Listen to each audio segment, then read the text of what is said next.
चलिए फ्रेंड्स, आइए देखते हैं आज एनसीईआरटी क्लास 11th की एक्सरसाइज 1.4। इसके पहले जो हम लोगों ने कॉन्सेप्ट देख लिया था, आशा करते हैं आप पूरे एक्सरसाइज तो सॉल्व कर लिए होंगे। यदि कोई प्रॉब्लम रह भी जाती है तो आज क्लियर हो जाएगी। ठीक है, तो शुरू करते हैं एनसीईआरटी एक्सरसाइज 1.4 सेट चैप्टर की। इसमें दोस्तों इस जो एक्सरसाइज में हम लोग कौन कौन से टॉपिक के क्वेश्चन आएंगे, इसमें कौन कौन से टॉपिक के क्वेश्चन कवर करेंगे, वो है यूनियन, इंटरसेक्शन और डिफरेंस। ये तीन कॉन्सेप्ट जो हम लोगों ने सीखा था उसी पर एक्सरसाइज सॉल्व करेंगे, यूनियन, इंटरसेक्शन और डिफरेंस पे। जो फर्स्ट क्वेश्चन आपका है वो यूनियन पर है। इसमें लिखा है क्या, find the union of each of the following pairs of sets. नीचे जो पेयर्स दिए गए हैं ए और बी सेट का जो पेयर दिया गया है उसका यूनियन फाइंड आउट करना है। ठीक है, तो जो पहले पेयर है वो एक्स और वाई का है। इसमें एक्स यूनियन वाई आपको फाइंड आउट करना है, पहले से ही जानते हैं आप। X union Y find out करना है। अब बात आती है यूनियन क्या होता है, तो मतलब यूनियन में क्या करना है कि यक्स के जो एलिमेंट है और वाई के एलिमेंट है, दोनों एलिमेंट को मिला दीजिए। दोनों एलिमेंट को मिलाकर लिखना है। यदि एक ही एलिमेंट कई बार आ रहा है, दो बार आ रहा है, तो सिर्फ इसको एक ही बार लिखना है। Common element will be taken only once, और जो कॉमन नहीं है उनको तो लिखना ही है। ठीक है, मतलब दोनों को यूनियन में दोनों को मिला देना है। अगर एक ही एलिमेंट दो बार आ रहा है तो इसको एक बार लिखना है, बस इतना ही करना है। ठीक है, तो आइए एक्स के ले लें। एक्स के कौन कौन से एलिमेंट हैं, 1, 3 और 5 है। अब वाई के कितने हैं, 1, 2, 3, तो 1, 3 लिखा है, 2 और लिख लेते हैं। ठीक है, इसको एक अरेंजमेंट में लिख लेते हैं, 1, 2, 3, 5 एक ऑर्डर में। तो ये बन गया हमारा एक्स यूनियन वाई। ठीक है, ये रहा पहले का आंसर। ऐसे ही दूसरा निकालेंगे। इसमें एक सेट ए है, दूसरा सेट बी है। A union B find out करना है। ठीक है, ए यूनियन बी, इसमें भी वही चीज करना है, दोनों सेट के एलिमेंट को मिलाकर लिखना है। अगर एक ही एलिमेंट दोनों में आया है तो उसको एक ही बार लिखना है। ठीक है, तो आई ए के लें। एक में एलिमेंट क्या है, ए ई आई ओ यू है, इसको हम लिखेंगे ए ई आई ओ यू। ठीक है, उसके बाद बी में क्या है, ए बी सी है, तो ए को मैंने ऑलरेडी लिख लिया है, बी और सी बाकी है, तो बी और सी को भी लिख लेंगे। ठीक, ये बन गया आपका यूनियन। इसको चाहे तो आप एक स्पेशल ऑर्डर, इसको प्रॉपर ऑर्डर में भी लिख सकते हैं। ए के बाद बी, सी, ए बी तब सी, उसके बाद ई है, फिर आई है, फिर ओ है, फिर यू है। ठीक है, ये रहा आपका ए यूनियन बी। ठीक है, अब जो थर्ड वाला क्वेश्चन है इसमें क्या है, एक सेट ए है, एक सेट बी है, तो ए यूनियन बी इसमें भी आपको फाइंड आउट करना है, ए यूनियन बी। अब सेट ए क्या है, सेट ए है x is a natural number and multiple of 3 का मल्टीपल होना, नेचुरल नंबर होना चाहिए, 3 का मल्टीपल होना चाहिए। इसमें क्या है, x is a natural number less than 6 से लेस जितने भी नेचुरल नंबर है 1, 2, 3, 4, 5 तक लिखना है, 6 लिखना नहीं है, तो लेस देन का रहा है 6, 1, 2, 3, 4, 5 और मल्टीपल ऑफ 3 यही दिख रहा है। दोनों को मिक्स कर देंगे तो हम आएगा क्या, एक्स सच दैट 1, 2, 3, 4, 5 और x is a multiple of 3. x is a multiple of 3. ठीक है, 1, 2, 3, 4, 5 लिखो, चाहे x is a multiple of 3। एक बात और याद रखना, जब हम लोग यूनियन पढ़ रहे थे, कॉन्सेप्ट पढ़ रहे थे, उसमें हमने एक बात ये सीखा था नोट पॉइंट में कि if x union a union b is equal to for all x such that x is belong to a or x is belong to b। इसमें बीच में हम लोगों ने r सीखा था, इसको ध्यान रखिएगा, इसीलिए हमने यहां पर लगाया r, ये चीज। ठीक है, r, ये इतना बातें थी। उसमें एक चीज और लिख सकते हैं, x is a natural number, मतलब x belong to capital N। इतनी बातें थी, इसमें हमने दोनों का यूनियन बनाकर लिख लिया। ठीक, इतनी चीज क्लियर हो गई। x is such that 1, 2, 3, 4, 5 और x is a multiple of 3 and x is a natural number। ठीक है, x belong to capital N। ये था दोनों का यूनियन, एक सेट ये था, एक सेट ये था। आइए देखते हैं जो फोर्थ क्वेश्चन है। फोर्थ में ए यूनियन बी हमको फाइंड आउट करना है, इसका, इन दोनों का, A union B. A union B इसमें क्या आएगा, ये क्या है, x is a natural number and x is greater than 1 and less than 6, और ये है 6 से ग्रेटर, 10 से लेस देन, मतलब 1 से लेकर के 10 तक हमको जाना है। ये यहां तक खत्म हो गया था और ये यहीं से स्टार्ट होकर 10 तक गया, मतलब कि 1 से लेकर के 10 तक, 1 से ग्रेटर 10 से लेस तक, मतलब ये union B is equal to for all x such that x is greater than 1 but less than 10। ये जो 6 था इसके बीच में नहीं आ गया, मतलब ए यूनियन में कर दिया, मतलब सबको दोनों को मिला दिया, तो 1 से लेकर के 10 तक हो गया। ठीक था, ये था क्वेश्चन नंबर 4। ठीक, आइए देखते हैं क्वेश्चन नंबर 5। क्वेश्चन नंबर 5 में ए है 1 2 3 और बी है 5। ए यूनियन बी हमको फाइंड आउट करना है। ठीक, तो A union B equal to क्या आएगा यहाँ पर, 1 2 3 है 5, 5 मतलब एम्प्टी सेट, तो इसमें कोई एलिमेंट नहीं, लेकिन इसका पूरा ले लेंगे, x बिलोंग टू ए और x बिलोंग टू 5, तो x बिलोंग टू ए में सारे एलिमेंट हैं, तो ए को भी लिख लीजिए 1 2 3। हमने स्पेशल प्रॉपर्टी में सीखा था कि ए यूनियन 5 इक्वल टू ए होता है। ठीक है, ये लॉ ऑफ 5 हमने सीखा था, आपको याद ही होगा, तो A union B equal to 1 2 3 ही आएगा। तो ये था क्वेश्चन नंबर 1, आपने देखा। जो भी कोई प्रॉब्लम हो तो आप कमेंट कीजिए, नहीं तो आइए चलते हैं क्वेश्चन नंबर बी पर। ठीक है,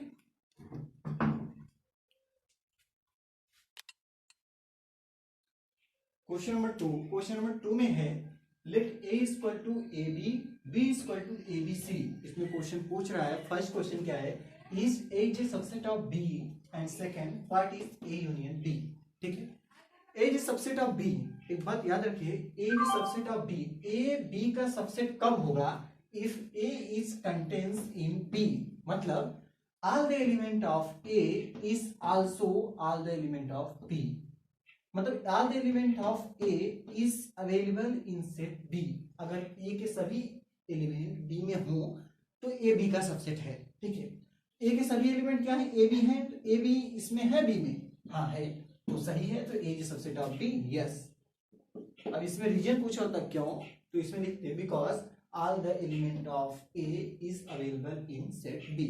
ठीक है, एक बात और हम लोगों ने प्रॉपर्टी पढ़ा था, if A is subset of B then A union B is a B. ठीक है, जो ये अगर A is subset of B कहते हैं, इसे कहते हैं प्रॉपर सबसेट, प्रॉपर सबसेट, और इसे कहते हैं सुपरसेट। तो सबसेट में सुपरसेट को ही यूनियन कहते हैं। ठीक है, A union B equal to B, लेकिन इसमें पूछा कि A union B equal to what, तो आप लिख दीजिए A union B equal to, दोनों को मिलाकर लिखेंगे तो ए बी सी आ जाएगा, ए बी सी, और यही क्या है बी। अगर इतना पूछता तो लिखते, लेकिन अभी तक यहीं तक लिखेंगे। ठीक है, तो क्वेश्चन नंबर 2 का आंसर क्या है, A union B equal to A B C, और यहाँ पूछा था is A J subset of B, लिखेंगे यस। ठीक है, ये था क्वेश्चन नंबर 2, इसको आप लोग नोट कीजिए, फिर देखा जाए क्वेश्चन नंबर 3।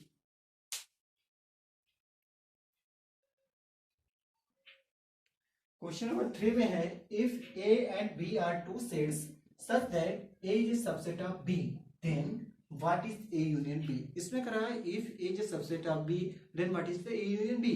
आपको हमने पहले से बता रखा है, अगर A is a subset of B तो A union B जो होता है वो इसका प्रॉपर सेट होता है। प्रॉपर सेट मतलब सेकंड वाला क्या है B, इसका आंसर क्या आएगा B। तो पहले से ही हम जानते हैं अगर A is a subset of B मतलब A पूरा का पूरा B में है, तो ए यूनियन बी मतलब दोनों को मिलाओगे तब भी तो बी ही आएगा, तो A union B equal to B, इसका ये आंसर है। ठीक है, ये रहा क्वेश्चन नंबर 2। आइए देखते हैं क्वेश्चन नंबर 3। क्वेश्चन नंबर 3 था, आइए देखते हैं question number 4। Question number 4, question number 4 में ए बी सी और डी 4 सेट दिए गए हैं, उनमें से क्वेश्चन पूछा है किसी A union B, A union C, A union D, फिर B union C, C union D, ऐसे क्वेश्चन करके 7 क्वेश्चन पूछा गया है। ठीक है, तो सेट ए है 1 2 3 4, बी है 3 4 5 6, और सी है 5 6 7 8, एंड डी है 7 8 9 10। ठीक है, ये सारे क्वेश्चन 7। तो ठीक है, पहला क्वेश्चन क्या है, इसमें A union B find out करना है। ए यूनियन बी मतलब ए और बी के जितने भी एलिमेंट हैं तो दोनों को कलेक्ट करके एक सेट में लिखना है। ठीक, जो कॉमन एलिमेंट है उनको एक ही बार लिखना है, ये याद रखना है। ए यूनियन बी में लिखें तो पहले ए के एलिमेंट क्या है 1 2 3 4, तो लिख लेंगे हम। फिर बी के क्या है 3 4, पहले से ही लिखा गया है, एक ही बार लिखेंगे, फिर से नहीं लिखेंगे, फिर 5 6 उसको भी लिखेंगे। तो ये बन गया हमारा ए यूनियन बी। ठीक, आइए अब देखिए ए यूनियन सी क्या है। तो ए और सी के एलिमेंट को लिखना है, तो पहले ए के लिखें 1 2 3 4, 1 2 1 2 3 और 4, फिर सी के कितने हैं, सी के 5 6 7 8, तो इसमें ऐड कर लेंगे 5 6 7 और 8। ठीक, अब इसमें बी यूनियन सी, तो बी और सी के लिखने हैं, तो बी के पहले लिखेंगे तो 3 4 5 6, बी के लिखेंगे 3 4 5 6 और फिर सी के लिखने हैं तो सी के क्या है यहाँ पर 5 6 7 8 यहाँ हम लिख देंगे और 5 6 पहले से ही लिखा है 7 8 और लिख देंगे। ये बन गया बी यूनियन सी के। ठीक, अब इसमें क्या है 4 के बी यूनियन डी, तो बी के कितने हैं 3 4 5 6 लिख लेंगे 3 4 5 और 6। ठीक है, डी के कितने हैं 7 8 9 10, यहाँ लिख देंगे 7 8 9 10 सब एक ही बार है। ऐसे ए बी सी तीनों के मिलाकर लिखने, ए के भी बी के भी सी के भी, लेकिन अगर कॉमन हो जाए कोई एलिमेंट तो उसको एक ही बार लिखना है। ठीक, ए के क्या है 1 2 3 4, तो 1 2 3 4 लिखिए। बी के 3 4 लिखा ही है, फिर 5 6 लिख लेंगे। फिर सी के 5 6 पहले से ही लिखा है 7 8 और लिख लेंगे। ये बन गया A union B union C. ठीक है, अब इसमें 6 में क्या है A union B union D, A B D तीनों के लिखने हैं। तो पहले ए के लिखेंगे, ए के क्या है 1 2 3 4 1 2 3 4। बी के कितने हैं 3 4 पहले से लिखे हैं, 5 6 और ऐड कर देना है इसमें। फिर डी के, तो डी में क्या है 7 8 9 10, 7 8 इसमें है नहीं तो इसके आगे से लिख देंगे 7 8 9 और 10। ये बन गया हमारा 6 नंबर। लास्ट का 7 क्या है बी सी डी, तो बी सी डी के लिखने हैं। पहले बी के लिखें, बी के क्या है 3 4 5 6, यहाँ लिखेंगे 3 4 5 6। सी के कितने हैं 5 6 7 8 है, तो 5 6 पहले से लिखा है 7 8 और लिख देंगे। फिर डी के क्या है 7 8 पहले से ही लिखा गया है, फिर 9 10 और लिख देंगे इसमें। तो ये था क्वेश्चन नंबर 4 आपका, इसको नोट कीजिए। आइए देखते हैं क्वेश्चन नंबर 5। ठीक,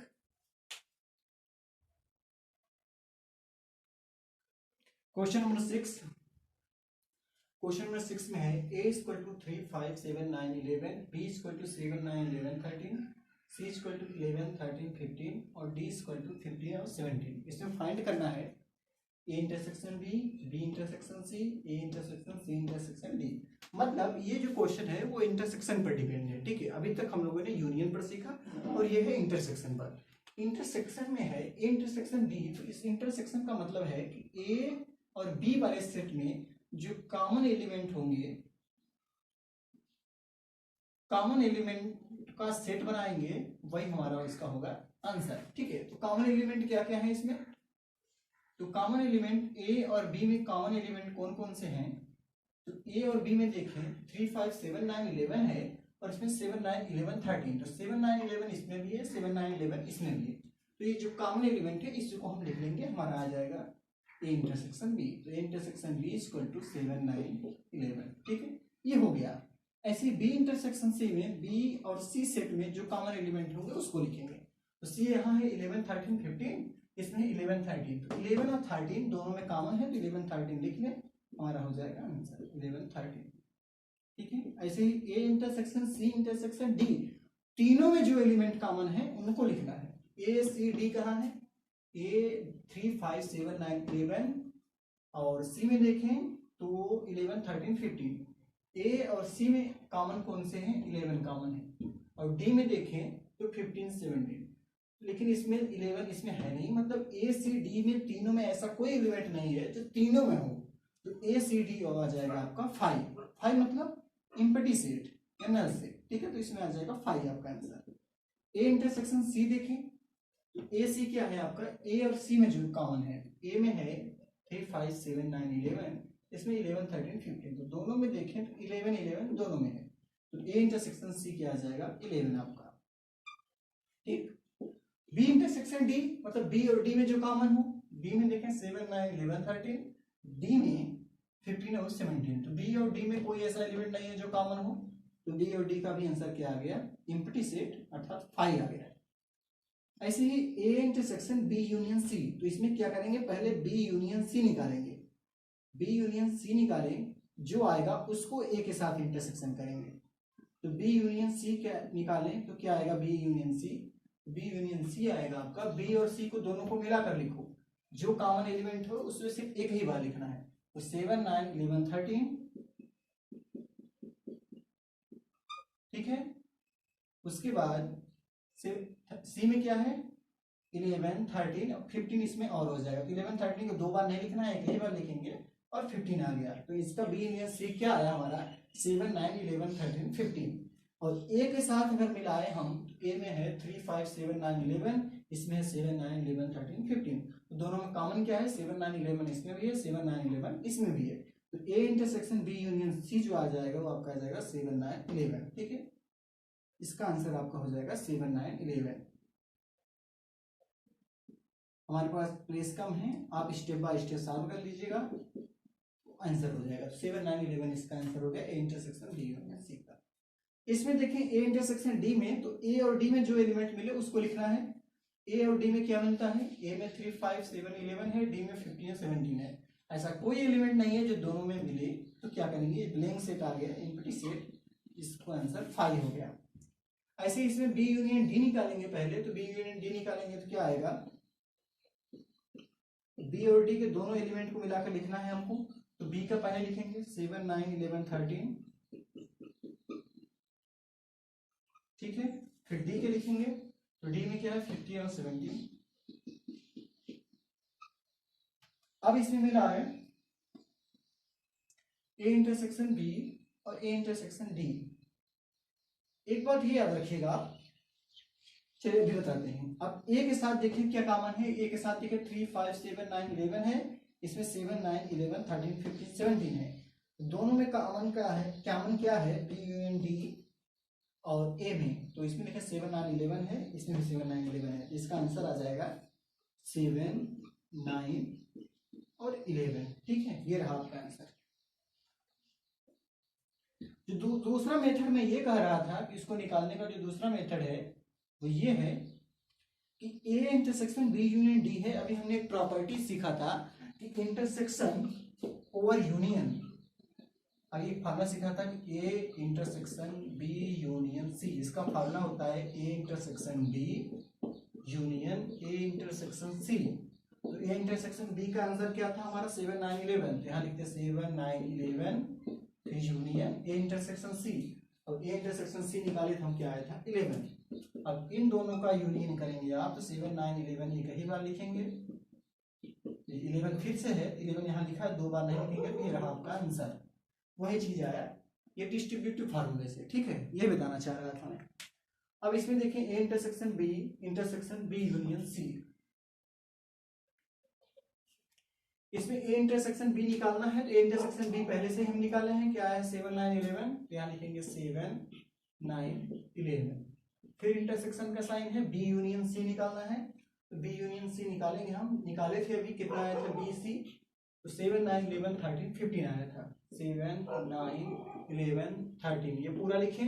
अब बी हो गया, सी को लिखने के लिए फिर से लिखना पड़ेगा 11, 13। हमने 11, 13 एक बार लिखा है, फिर से नहीं लिखेंगे। ठीक है, फिर क्या लिख देंगे 15। अब इन दोनों में जो कॉमन होगा वही लिखना है। इंटरसेक्शन यहाँ पर लगा है, दोनों में कॉमन क्या है 7, 9, 11 इसमें भी है, 7, 9, 11 इसमें भी है। इसका भी आंसर हो गया 7, 9 और 11 इसका। ठीक है, ये ऐसे इसमें A union D intersection B union C लिखना है। तो ए यूनियन डी मतलब ए और डी को मिलाकर के टोटल लिखना है। ए और डी को मिलाएंगे तो क्या हो जाएगा 3, 5, 7, 9, 11 पहले ए हो गया, 3, 5, 7, 9, 11 और डी क्या है 15 और 17। ऐसे ही इंटरसेक्शन बी यूनियन सी लिखना है, तो बी क्या है 7, 9, 11, 13। फिर इसमें सी भी लिखना है, सी क्या है 11, 13, 15। 11, 13 लिखा है, 15 और लिखने हो जाएगा। अब इन दोनों में कॉमन क्या है 3, 5 इसमें है, इसमें है नहीं। 7 इसमें है, इसमें भी है। 9 है, 9 है। 11 है, 11, 15, 7, 9, 11, 15 इसमें भी है। 7, 9, 11, 15 इसमें भी है। तो आ जाएगा कॉमन एलिमेंट 7, 9, 11 और 15। ये था आपका क्वेश्चन नंबर 10। ठीक है, 10 क्वेश्चन नंबर। तो 6 में 10 पार्ट थे। इसमें हमने 5 क्वेश्चन नहीं बताया। 5 इसलिए नहीं बताया कि 5 में कहा था कि जो आपका क्वेश्चन नंबर 1 था, क्वेश्चन नंबर 1 में यूनियन पूछा था। तो 5 वाला कर रहा है कि जो क्वेश्चन नंबर 1 है उसी को आप इंटरसेक्शन बना दीजिए। जो उसमें यूनियन पूछा था तो उसमें इंटरसेक्शन बनाएंगे तो कितना आएगा। तो जैसे हमने इसमें इंटरसेक्शन निकाला है वैसे ही आप क्वेश्चन नंबर 1 के जो एक्स वाई हैं ए बी हैं, दो पेयर दिए गए हैं, दोनों में जो जो कॉमन होगा उसको आप लोग नोट कर लीजिएगा, उसको लिख लीजिएगा, आपका हो जाएगा क्वेश्चन नंबर 5। ठीक है, इसको आप लोग नोट कीजिए। आइए देखते हैं क्वेश्चन नंबर 7।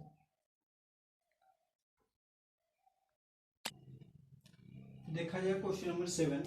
क्वेश्चन नंबर 7 में है, पहला सेट ए है।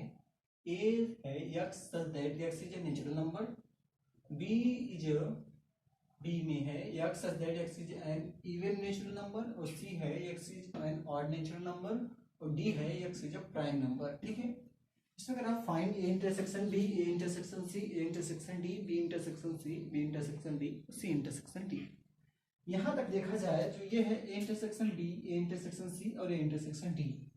एक बात ये याद रखिए, जो इवन नेचुरल नंबर है इसे कहते हैं कैपिटल एन, और ये odd even natural number, odd natural number, prime number, ये इसके सबसेट है। मतलब ये इवन जो है, even number, even is subset of N, odd is a subset of N, prime number भी सबसेट ऑफ एन है। ठीक है, तो एक बात ये याद रखते हैं, जो सबसेट होता है, जब इंटरसेक्शन की बात आती है तो जो ये सबसेट होता है, प्रॉपर सबसेट, वही इंटरसेक्शन होता है। जैसे पी इंटरसेक्शन एन करें तो पी आएगा, इसमें ओ इंटरसेक्शन एन करें तो ओ आएगा, पी इंटरसेक्शन एन करें तो ई आएगा, क्योंकि ये इसमें इसका पार्ट है, ये इसमें समाहित है। तो जब इन दोनों को इसमें देखेंगे तो कॉमन क्या होगा कि पूरी चीज कॉमन हो जाएगी, ओ ई और पी पूरी चीज निकलती है।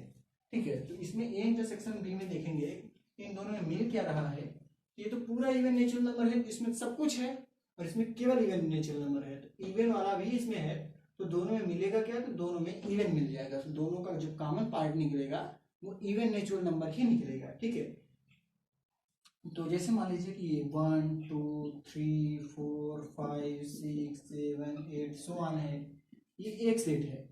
दूसरा सेट क्या है, 2 4 6 8 सो ऑन, तो 2 इसमें भी है, 4 भी मिल रहा है, 6 मिल रहा है, 8 भी इसमें मिल रहा है, मतलब इसके जितने भी एलिमेंट हैं सब इसमें है। तो इन दोनों का कॉमन क्या होगा, कि पूरा सेट कॉमन हो जाएगा, इवन नेचुरल नंबर ही पूरा कॉमन हो जाएगा। तो ए इंटरसेक्शन बी में क्या आएगा, सच that x is even natural number. ठीक है, इवन नेचुरल नंबर, ये पूरी चीज आ जाएगी। ऐसे इसमें ए इंटरसेक्शन सी में, इसमें ऑड नेचुरल नंबर है, इन दोनों में कॉमन की बात देखेंगे, पूरा ऑड कॉमन हो जाएगा। x such that x is odd natural number, odd natural number। ऐसे डी में होगा, इसमें पूरा प्राइम नंबर आ जाएगा, इसमें x such that x is a prime natural number, prime natural number. अब बात आती है इसमें बी और सी में, ये इवन है, ये ऑड है। एक बात याद रखिएगा, या जानते ही होंगे कि जो इवन होता है वो ऑड नहीं होता, जो ऑड होता है वो इवन नहीं होता। तो अगर हम पूछें आपसे इवन और ऑड में कॉमन क्या है, तो इवन और ऑड में ऐसी कोई एलिमेंट नहीं है जो कॉमन हो। तो इसमें बी इंटरसेक्शन सी में क्या आ जाएगा, 5 आ जाएगा, मतलब कोई चीज कॉमन नहीं है, इम्पटी सेट है, नल सेट है। ठीक है, अब बी इंटरसेक्शन डी की बात करें तो इवन और प्राइम नंबर, इवन नंबर और प्राइम नंबर में क्या होता है, प्राइम नंबर में ऐसे कोई भी एलिमेंट नहीं है जो इवन हो, सिर्फ 2 को छोड़ करके। तो इवन प्राइम नंबर अगर पूछे तो कभी ये आता है 2 एक ऐसा नंबर है जो इवन नंबर भी है और प्राइम नंबर है। इन दोनों में कॉमन देखेंगे तो सिर्फ आपको 2 मिलेगा, तो 2 हो गया इसका एक एलिमेंट इसमें। अब बात आती है सी और डी की, ये ऑड नंबर है, ये प्राइम नंबर है। तो जो ऑड नंबर होता है उसमें भी प्राइम नंबर आते हैं, प्राइम नंबर भी रहते हैं, कुछ और भी रहते हैं, लेकिन ऑड नंबर में 2 नहीं रहता है। लेकिन यहाँ क्या करा है, दोनों में मिलेगा क्या, तो ऑड नेचुरल नंबर और प्राइम नंबर, इन दोनों में हम देखेंगे ऐसे ऐसे ऑड नंबर जो प्राइम नंबर भी हो तो वो कॉमन हो जाएंगे हमारे पास। तो इसको हम सेट बिल्डर फॉर्म में ऐसा लिखेंगे, x such that x is a prime odd number, prime odd number. ठीक है, दोनों में वही मिलेगा, जो ऑड नंबर प्राइम होंगे उसको ले लेंगे, बाकी प्राइम नंबर में प्राइम नंबर तो रहेगा ही रहेगा। ठीक है, x is prime odd number निकाल लेंगे, वही हमारा हो जाएगा सी इंटरसेक्शन डी। ये था क्वेश्चन नंबर 7। इसको आप लोग समझिएगा, अच्छे से लिखिएगा, इसको ना समझा तो कमेंट बॉक्स करिएगा, फिर से समझाएंगे। आप इसको लिख लिख कर करेंगे तो और अच्छे से समझ आएगा। जैसे इवन नेचुरल नंबर के कुछ एग्जांपल लिख लीजिएगा, आर्ट के कुछ लिख लीजिएगा, प्राइम के कुछ लिख लीजिएगा, नेचुरल कुछ लिख लीजिएगा, फिर उसमें मिलाएंगे कौन कौन से कॉमन हो रहे हैं तो आपको अच्छे से समझ आएगा। ठीक है, इसको आप नोट कीजिए। आइए देखते हैं क्वेश्चन नंबर 8। ठीक, क्वेश्चन नंबर 8। क्वेश्चन नंबर 8 में बताना है which of the following pairs of sets are disjoint. इसमें से ऐसे कौन से पेयर हैं जो डिसजॉइंट है। ठीक है, डिसजॉइंट का मतलब क्या है? डिसजॉइंट सेट जब हम लोग कॉन्सेप्ट पढ़ रहे थे इसमें सीखे थे। डिसजॉइंट सेट वो सेट होते हैं, जैसे मान लीजिए एक सेट है ए और दूसरा सेट है बी, अगर इनका इंटरसेक्शन करें, अगर इन दोनों का इंटरसेक्शन करें और फाई आए, मतलब ऐसे कोई एलिमेंट नहीं है जो इन दोनों में कॉमन हो, कॉमन एलिमेंट एक भी ना हो, कॉमन एलिमेंट जिसमें ना हो, तो ऐसे सेट को हम क्या कहते हैं? डिसजॉइंट सेट कहते हैं। ठीक है, तो पहले वाला है 1 2 3 4 और इसमें है x is a natural number and x is greater then 4, greater than और इक्वल टू 4, इसमें 4 is included and less than और इक्वल टू 6। ठीक है, इसमें 4 इसमें भी है और 4 इसमें भी है, तो एक एलिमेंट इसमें कॉमन हो गया, वो क्या हो गया? 4, तो ये डिसजॉइंट सेट नहीं है। ठीक है, क्वेश्चन नंबर सेकंड में है ए ई आई ओ यू है और इसमें है सी डी ई एफ। ठीक है, इसमें भी ई है और इसमें भी ई है, कॉमन एक एलिमेंट आ गया, तो ये भी डिसजॉइंट सेट नहीं है हमारा, ना तो ये है। थर्ड वाले में देखें, इसमें x is an even integer and इसमें है x is an odd integer, ये इवन है और ये ऑड है। इवन और ऑड में ऐसा कोई एलिमेंट नहीं है जो एक दूसरे में कॉमन हो, तो इसमें कॉमन एलिमेंट नहीं है, इसलिए ये दोनों सेट क्या है? डिसजॉइंट सेट है। तो थर्ड वाला कोई ऑप्शन ऐसा है जो कि डिसजॉइंट सेट है, बाकी सब में एक एक एलिमेंट कॉमन है, इसलिए इसमें ऐसा तो थर्ड ही है जो डिसजॉइंट सेट है। ठीक है, आइए देखते हैं क्वेश्चन नंबर 9। ठीक, आइए देखते हैं क्वेश्चन नंबर 9। क्वेश्चन 9 में A B C D question इसमें आप सेट दिए गए हैं, उसके बाद इसमें डिफरेंस एक क्वेश्चन है। अभी तक हम लोगों ने यूनियन, इंटरसेक्शन पे बेस्ड जितने भी क्वेश्चन थे वो देखा, अभी हम लोग डिफरेंस पे देखेंगे। ठीक है, तो डिफरेंस में इसमें क्या है? ए डिफरेंस बी, ए डिफरेंस सी, ए डिफरेंस डी, ए माइनस बी, ए माइनस सी, ए माइनस डी, ऐसे टाइप के जो क्वेश्चन है उसको देखने को मिलेगा हमको।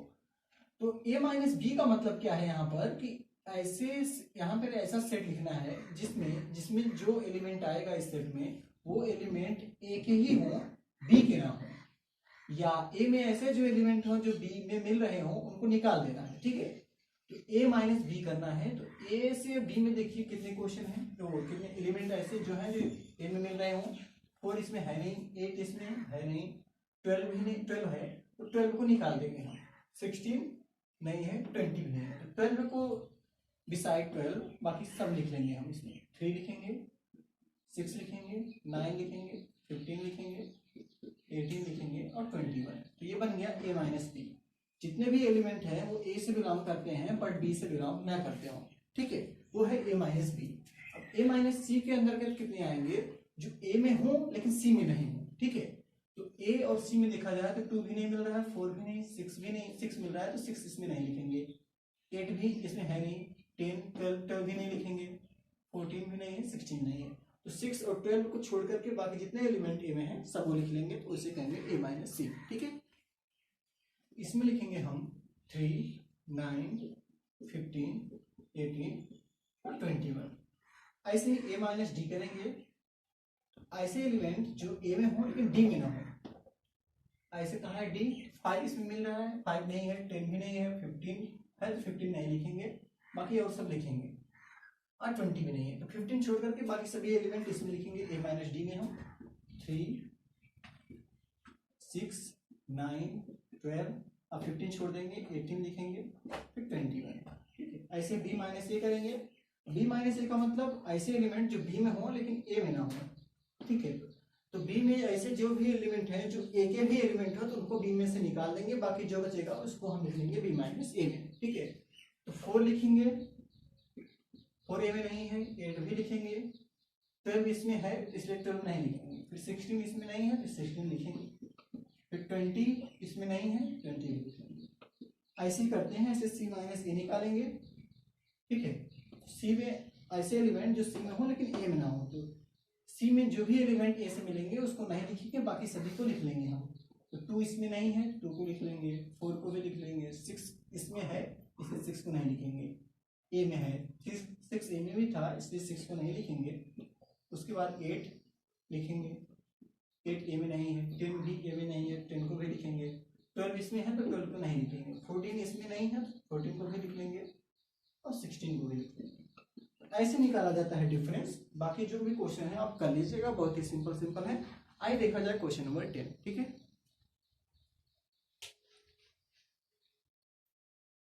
क्वेश्चन नंबर 10 में यक्स और वाई दो सेट दिए गए हैं।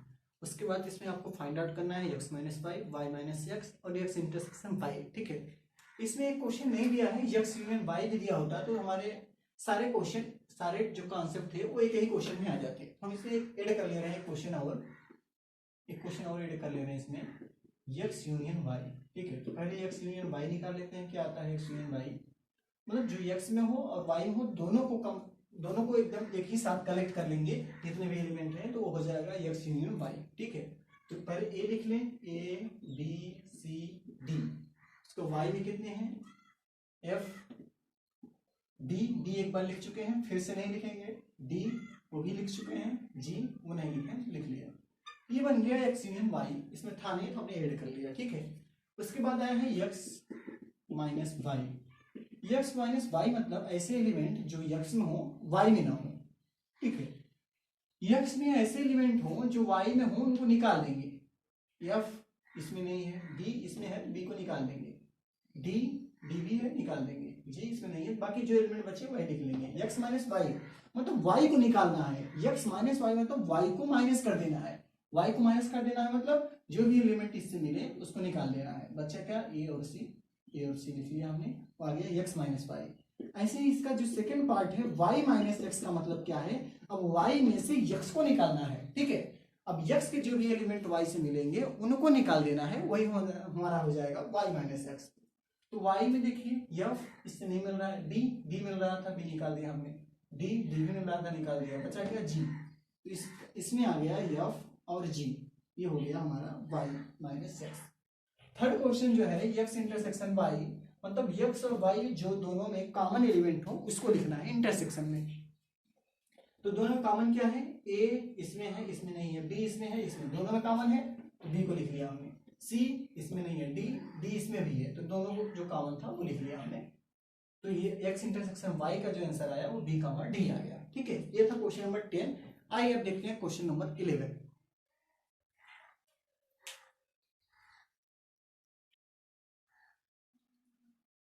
क्वेश्चन नंबर 11 में है, if R is the set of real numbers and Q is the set of rational numbers, then what is R minus Q. ठीक है, अगर रियल नंबर में से रेशनल नंबर को निकाल दें तो क्या बचेगा? सीधी सी बात है, Q is the subset of R, मतलब rational number is the subset of real number. अगर उस सबसेट को निकाल दें तो जो बचा और अन्य नंबर बचेंगे वही बचेगा इसमें से। मतलब अगर रेशनल नंबर को निकाल दें तो R में और क्या बचेगा? इर्रेशनल नंबर बचेगा। तो सीधी सी बात है, R माइनस क्यू मतलब रियल नंबर में से रेशनल नंबर को निकाल दें तो बचेगा इर्रेशनल नंबर। तो आ जाएगा r minus Q equal to X such that X is a irrational number, rational number. ठीक है, ये सिंपल सी बात है। अगर रियल नंबर में से रेशनल नंबर को निकाल देंगे तो इर्रेशनल नंबर बचेगा। ठीक है, तो r minus Q equal to X is a irrational number. ठीक है, इसे t कर देंगे, रेशनल नंबर को t से रिप्रेजेंट करते हैं तो आ जाएगा t। ये आप नोट कीजिए। आइए देखा जाए क्वेश्चन नंबर 12। ठीक,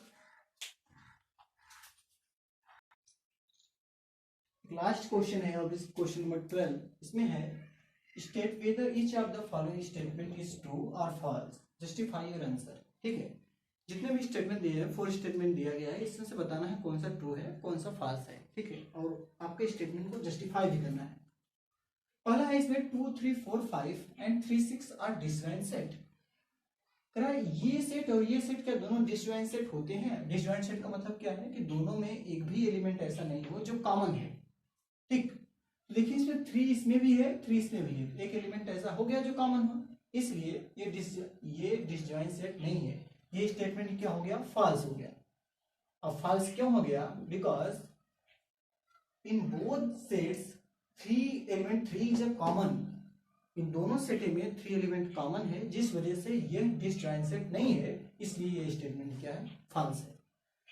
सेकेंड वाले में a e i o u and A B C D are disjoint set, इसमें देखिए ए इसमें भी है, ए इसमें भी है, तो एक एलिमेंट ऐसा मिल गया जो दोनों में कॉमन है, इसलिए ये भी डिसजॉइंट सेट नहीं है, ये भी फॉल्स है। दोनों का स्टेटमेंट एक ही है, क्योंकि दोनों में ए कॉमन है, इसमें 3 कॉमन है, ठीक है, 2 हो गए। तीसरे वाले में देखिए 2 6 10 12 2 6 10 14 3 7 11 15 आर डिसजॉइंट सेट, इसमें कोई एलिमेंट ऐसा है जो दोनों में है, तो 2 ना तो इसमें है, 6 भी नहीं है, 10 में 14 नहीं, तो ऐसा कोई एलिमेंट नहीं है जो दोनों में कॉमन हो, इसलिए ये डिसजॉइंट सेट है, ये ट्रू है। There is no element in both sets which is common, ठीक है। अब फोर्थ में आइए, इसमें 2 6 10 है, इसमें 3 7 11 आर डिसजॉइंट सेट, तो इसमें ना तो 2 इसमें मिल रहा है, 6 भी नहीं मिल रहा, 10 भी नहीं मिल रहा, इसमें दोनों में एक ही स्टेटमेंट है कि दोनों में ऐसा एक भी एलिमेंट नहीं है जो दोनों में कॉमन हो, कॉमन एलिमेंट एक भी नहीं है, इसलिए ये भी क्या है, डिसजॉइंट सेट है, और ये स्टेटमेंट क्या है, ट्रू है, ठीक। 2 ट्रू 2 फॉल्स, ये था क्वेश्चन नंबर 12। ये एक्सरसाइज यहीं तक समाप्त हो गई। अब हम लोग जब मिलेंगे तो नेक्स्ट वीडियो में उसमें हम लोग एक्सरसाइज 1.5 के कॉन्सेप्ट देखेंगे, ठीक है। हो सकता है कॉन्सेप्ट एक पार्ट या 2 पार्ट या कई पार्ट में हो सकता है, तो उसमें लिखा भी रहेगा, आप लोग सर्च कर करके बुक की जो भी हेडिंग रहेगी वो आप डालेंगे तो वीडियोस मिलेंगे, ठीक है। मिलते हैं नेक्स्ट वीडियो में, तब तक के लिए।